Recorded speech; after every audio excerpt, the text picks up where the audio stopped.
আসসালামু আলাইকুম। আশা করি সকলেই ভালো আছেন। আল্লাহর রহমতে আমিও আছি ভালো।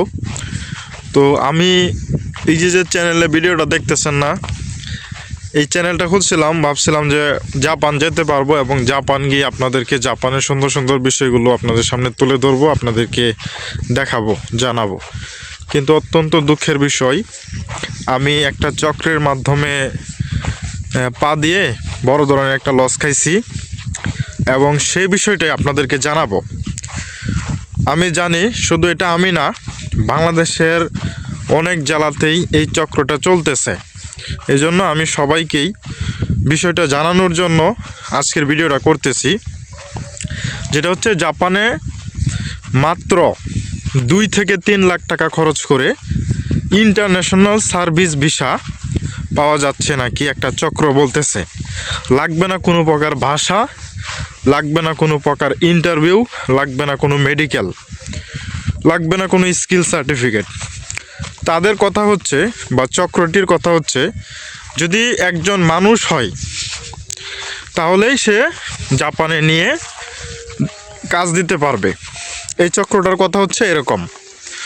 তো আমরা এভাবে তো আর বিশ্বাস করতে পারি না। তারপরে আমাদেরকে বলা হয়েছিল যে বুয়েসেলের মাধ্যমে সরকারিভাবে এই প্রজেক্টটা, বুয়েসেল নাকি আমাদের পাসপোর্ট জমা নেবে, আমাদেরকে ভিসা দিবে, আমাদেরকে হচ্ছে ম্যান পাওয়ার করাই দিবে এবং আমাদেরকে বিমানের ফ্লাইট বুকিং করাবে। ঠিক আছে, বুয়েসেল থেকে নাকি এই নিয়োগটা।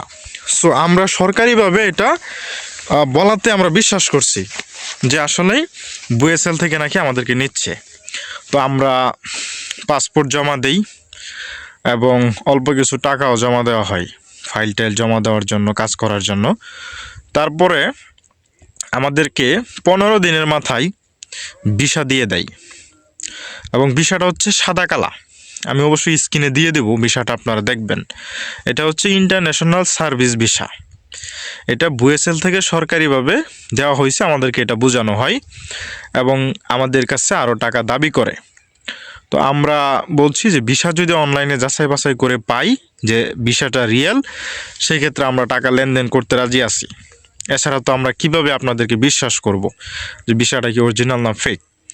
তো আমাদেরকে বলা হয় যে ভিসাটা অনলাইনে যাচাই বাছাই করা যাবে না, তাদেরকে বিশ্বাস করেই 1-1.5 লাখ টাকা হলেও দিতে হবে বাদবাকি প্রসেস বা কাজ করার জন্য। তো আমরা তাদের কথায় রাজি হই, কিন্তু লেনদেনের ক্ষেত্রে আমরা রাজি না, যে আমরা লেনদেন করতে পারবো না, আমরা পরবর্তী কাজ আগাইতে চাই। তারপরে আমরা হচ্ছে ভিসাটা পাওয়ার পরে 3 দিনের যে পিডিও ভর্তি আছে, পিডিও সার্টিফিকেট, এটা পাওয়ার জন্য টেকনিক্যাল টিটিসি ময়মনসিংহ থেকে আমরা কোর্স করি 3 দিনের কোর্স করার পরে আমরা সার্টিফিকেট পাই 4র্থ দিনের মাথায়। সার্টিফিকেট পাওয়ার পরে আমরা বিএমইটির জন্য ফিঙ্গার দিতে ময়মনসিংহ যাই। ময়মনসিংহ যে 18 বাড়ি গুলপুকুর পাড় যে অফিসটা আছে, জনশক্তি ও বৈদেশিক কর্মসংস্থান, সেখান থেকে ফিঙ্গারও দেই। ফিঙ্গার আমাদের নিচে, কিন্তু নেওয়ার সময় অনেক কিছু ঘটছে, সে বিষয়টা আপনাদেরকে বলি। বিষয়টা হচ্ছে, আমরা প্রায় 30 জনের মতো হবে ফিঙ্গার দিতে যাই জনশক্তি ও বৈদেশিক কর্মসংস্থান অফিসে। তো ফিঙ্গার দিতে গেলে ওনারা আমাদেরকে বলে যে আপনারা কোন এজেন্সির মাধ্যমে এতগুলো লোক যাচ্ছেন। তখন আমরা উত্তর দিই আমাদের কোনো এজেন্সি নাই, আমরা একটা মাধ্যমের মাধ্যমে যাচ্ছি, সরকারিভাবে বুয়েসেলের মাধ্যমে। তখন আমাদেরকে বলল যে বুয়েসেলের মাধ্যমে যাচ্ছেন, বুয়েসেলে কি আপনারা নিজেরা অ্যাপ্লাই করছেন? তখন আমরা বলছি যে না, আমরা নিজেরাও অ্যাপ্লাই করি নাই, আমাদেরকে একজনে করে দিছে। তখন বলল কে সে? তখন ওই লোকের নামটাও বললাম, আমি নামটা এখানে বলছি না, যারা ময়মনসিংহ বিভাগের আছেন তারা হয়তো নাম জানবেন, তো আমি নিরাপত্তার জন্য নামটা বলছি না।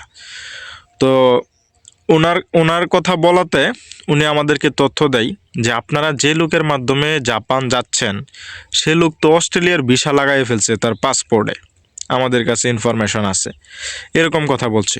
যখন এরকম কথা বলছে তখন তো আমাদের মনে হিউজ পরিমাণে সন্দেহ, ভয়, টেনশন সব কিছুই ঢুকে গেছে যে আমরা টাকা জমা দিলাম, পাসপোর্ট জমা নিল, ভিসাও দিল, ম্যান পাওয়ারের ফিঙ্গারও দেওয়াইলো, এখন আমরা শুনতেছি যে যে লোকের মাধ্যমে যাচ্ছি সে নাকি অস্ট্রেলিয়ার ভিসা লাগাই লাইছে পাসপোর্টে। এটা শুনে আমরা আতঙ্ক লেগে গেলাম।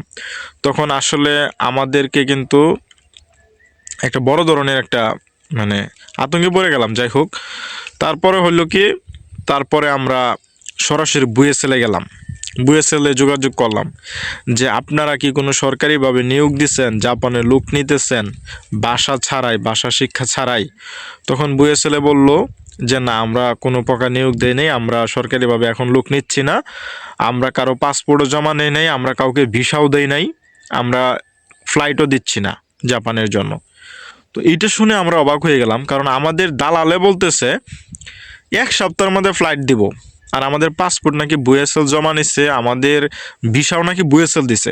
অথচ বুয়েসেল থেকে বলতেছে আমাদেরকে ভিসাও দেয় নাই, আমাদের পাসপোর্ট জমাও নেয় নাই। তাহলে এটা কোন বুয়েসেল?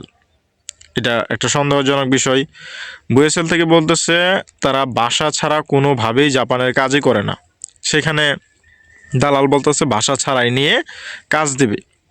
তো এটা একটা সন্দেহজনক। বুয়েসেল বলতেছে পাসপোর্ট জমা নেয় নাই, ভিসাও দেয় নাই এবং ফ্লাইটও দিচ্ছে না। তো এটা একটা সন্দেহজনক বিষয় গেল। তারপরে হচ্ছে আমাদেরকে যে ভিসাটা দেওয়া হয়েছে, সেই ভিসাটা আমি সরাসরি জাপানে বাংলাদেশের অ্যাম্বাসিতে পাঠাইছি। সেখানে পাঠানোর পরে আমি বলছি যে স্যার, আমার ভিসাটা কি অরিজিনাল না ফেক, আমাকে দয়া করে যাচাই করে জানাবেন, কারণ আমি বাংলাদেশ থেকে সরকারিভাবে যাচ্ছি, আমার ভাষা শেখা হয় নাই, আমার কোনো স্কিল নাই, আমি সাধারণত ডিপ্লোমা ইঞ্জিনিয়ার। শুধু এটুকু বলে আমি মেলটা পাঠাইছি। মেলটা পাঠানোর পরে তারা আমাকে বলছে যে আপনার হোয়াটসঅ্যাপ নাম্বারটা দিন, আমরা আপনাকে কিছু গুরুত্বপূর্ণ তথ্য দিব, তারপরে জাপানের উদ্দেশ্যে ফ্লাই করবেন। তারপরে আমি আমার হোয়াটসঅ্যাপ নাম্বারটাও দেই। হোয়াটসঅ্যাপ নাম্বার দেওয়ার পরে তারা আমাকে হোয়াটসঅ্যাপে কল করে, জাপান থেকে। কল করার পরে আমাকে বলে যে আপনার যে ভিসাটা দিচ্ছে, এই ভিসাটা হচ্ছে এডিট করা হয়েছে, এই ভিসাটা সম্পূর্ণ এডিট করা, এবং এই ভিসাটা যাচাই করার কোনো ওয়ে নাই এখন, কারণ এটা দেখেই বোঝা যাচ্ছে এটা এডিট করা। আর ভাষা ছাড়া আমরা কখনোই জাপানে কাউকে আসতে দেখি নাই, এবং আমার মনে হয় না ভাষা ছাড়া কেউ আসতে পারবে জাপানে। জাপানে মোস্ট ইম্পর্ট্যান্ট হচ্ছে ভাষা, ভাষা শিক্ষা লাগবেই। এবং এটাও বলে দিছে যে এই ভিসাতে যদি আপনারা বাংলাদেশ এয়ারপোর্টে কোনোভাবে দালাল টালাল ধরেও যদি পাস করেও আসতে পারেন বাংলাদেশের ইমিগ্রেশন থেকে, কিন্তু জাপানের ইমিগ্রেশনের আপনারা পাস করতে পারবেন না, জাপানের ইমিগ্রেশন আপনারা ধরা খাবেন, ফলে আপনাদেরকে জেলে নিয়ে নেবে, জাপান থেকে পুলিশ ধরে জেলে নিয়ে নেবে, এরকম ইনফরমেশন দেয়। তারপরে হচ্ছে আমরা দালালকে বিষয়টা জানাই যে আমরা যা লেনদেন করছি এ পর্যন্ত স্থগিত, আমরা সামনে আগাতে চাই না, আমাদেরকে আর জাপানে নেওয়ার প্রয়োজন নাই, আপনারা হচ্ছে আমাদের ভিসা, আমাদের পাসপোর্ট এবং আমাদের টাকা জমা দেন, ফেরত দেন, আমরা যে টাকা এবং পাসপোর্ট দিছি সেটা ফেরত দেন। তো সেটা বলতেছে যে না, এটা ফেরতও দেওয়া যাবে না, এটা নাকি বুয়েসেলে জমা আছে।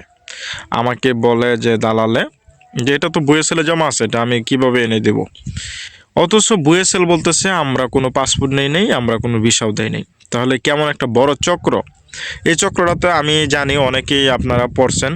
সো আমার ভিডিওটা যদি আপনাদের একটু উপকারে আসে, আপনারা বিষয়টা ভেবেচিন্তে দেখবেন যে জাপানে কি আসলে ভিসা দেয় কিনা, ইন্টারভিউ ছাড়া, জাপানের ভাষা ছাড়া কি দেয় কিনা, কেউ যাচ্ছে কিনা। অবশ্যই আমি জানি ময়মনসিংহ বিভাগের অনেক লোক আছে। আমি যখন ময়মনসিংহ টিটিসিতে ট্রেনিং করলাম, সেখানে আমি অনেক লোক পাইছি, নেত্রকোনার পাইছি, কিশোরগঞ্জের পাইছি, ভালুকার পাইছি, ত্রিশালের পাইছি, সিস্টোরেরও পাইছি, তারপরে টাঙ্গাইলের হিউজ পরিমাণে লোক পাইছি, তারপরে হচ্ছে ময়মনসিংহ বিভাগের হালুয়াঘাটে প্রায় 50-60 জনের মতো লোক পাইছি, তারপরে ফুলপুর তারাকান্দা যে আছে তারাকান্দারও লোক পাইছি। হ্যাঁ, তো অনেক জেলার অনেক উপজেলার লোকজন আছে এই চক্রটিতে পা দিয়ে আছেন। আপনাদেরকে বলা হইতেছে জানুয়ারির 15 তারিখের মধ্যে ফ্লাইট দিবে, অথচ আজকে জানুয়ারি মাসের 5 তারিখ। সো আমি 10 দিন আগে ভিডিওটা দিতেছি, আপনাদের যদি একটু হলেও উপকারে আসে আমি সেজন্যই আর কি ভিডিওটা দিলাম। আশা করি আপনারা বিষয়টা বুঝতে পারবেন এবং আপনাদের এই বিষয়ে যতগুলো কোশ্চেন আছে আমাকে বলতে পারেন। আমার কাছে যে কোনো ইনফরমেশন চাইলে নিতে পারেন। আমার কাছে ডকুমেন্ট আছে, প্রমাণ আছে, বুয়েসেলে কথা বলছি সেটার প্রমাণ আছে। তারপরে হচ্ছে জাপান থেকে যে আমাকে ফোন দিছে সেটারও ইমেল আছে, ফোন কলের প্রমাণ আছে। তারপরে বাংলাদেশের অ্যাম্বাসি থেকে যে ইমেল করছে সেটাও প্রমাণ আছে। হ্যাঁ, সো এগুলো একদমই ফেক, ভুয়া। আপনারা যারা টাকা জমা দিয়েছেন, আপনাদের টাকাটা যদি বাঁচাইতে চান তাহলে দালালকে ধরে বেঁধে হলেও টাকাটা আদায় করেন, পাসপোর্টটা জমা নেন, নাহলে দালাল যে কোনো সময় চলে যাবে। মেন দালাল হচ্ছে অস্ট্রেলিয়ার ভিসা লাগাই ফেলছে, এটা হচ্ছে তথ্য দিছে ময়মনসিংহ জনশক্তি বৈদেশিক কর্মসংস্থান অফিস থেকে। So be careful. আল্লাহ হাফেজ।